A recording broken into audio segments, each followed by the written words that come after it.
الظالم على يديه يقول يا ليتني اتخذت مع الرسول سبيلا. يا ويلتى ليتني لم أتخذ فلانا خليلا. يا ويلتى ليتني لم أتخذ فلانا خليلا. لقد أضلني عن الذكر بعد إذ جاءني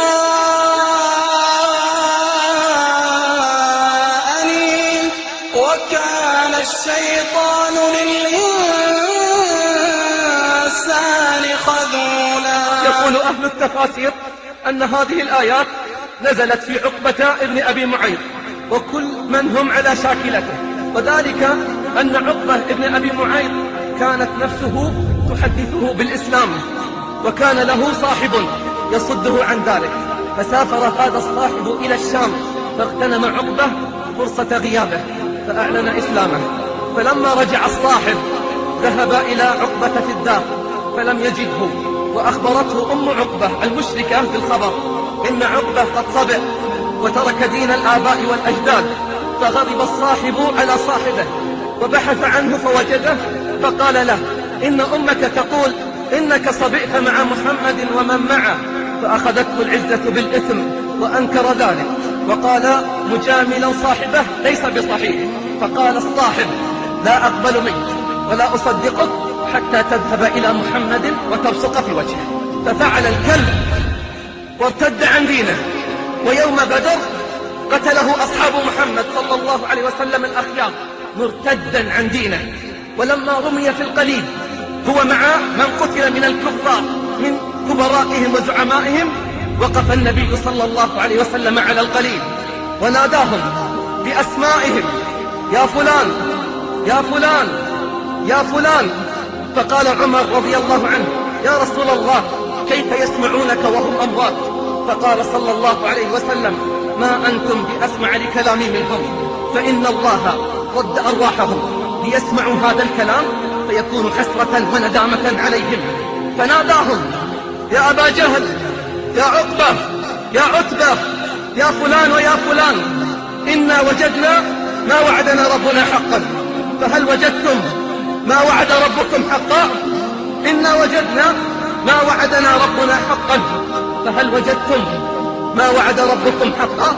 فيا حسرة هؤلاء وحسرة كل من سار على طريق الضلالة والغواية، ويا حسرة كل من اختار صحبة الأشرار على صحبة الأخيار. وربي الذي لا إله إلا هو سيبكون بدل الدموع دما، وسيعضون على الأنامل ندما، وستنقلب محبتهم إلى عداوة وبغضاء. قال الله عنهم الأخلاء يومئذ بعضهم لبعض عدو إلا المتقين. نعم، الأشرار يوم القيامة أعداء جزاء كفرهم ومعاصيهم، والمتقون يوم القيامة أخلاء جزاء إيمانهم وصبرهم. لقد دعاهم أصحاب المعاصي، دعوا الأخيار إلى المعاصي والمنكرات، ولكنهم لم يطيعوهم وتجنبوهم مخافة ربهم وربطوا أنفسهم مع الأخيار. فاسمع بعضا من جزائهم وخبرهم في جنات ربهم. قال الله بعد أن أخبر بجزاء المشركين ثم أخبر بجزاء الصادقين فقال تعالى إلا عباد الله المخلصين أولئك لهم رزق معلوم فواكه وهم مكرمون في جنات النعيم على سرر متقابلين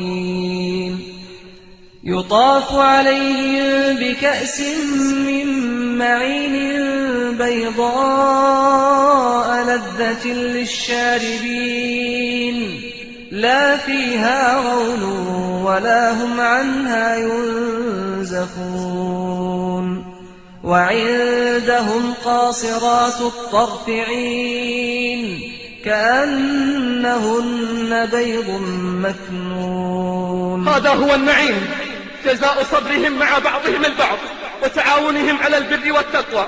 ثم اسمع حديثهم وسؤالهم وهم في جناتهم. اسمع حديثهم وسؤالهم عن أولئك الذين كانوا يدعونهم بالمعاصي والفجور. فأقبل بعضهم على بعض يتساءلون قال قائل منهم إني كان لي قرين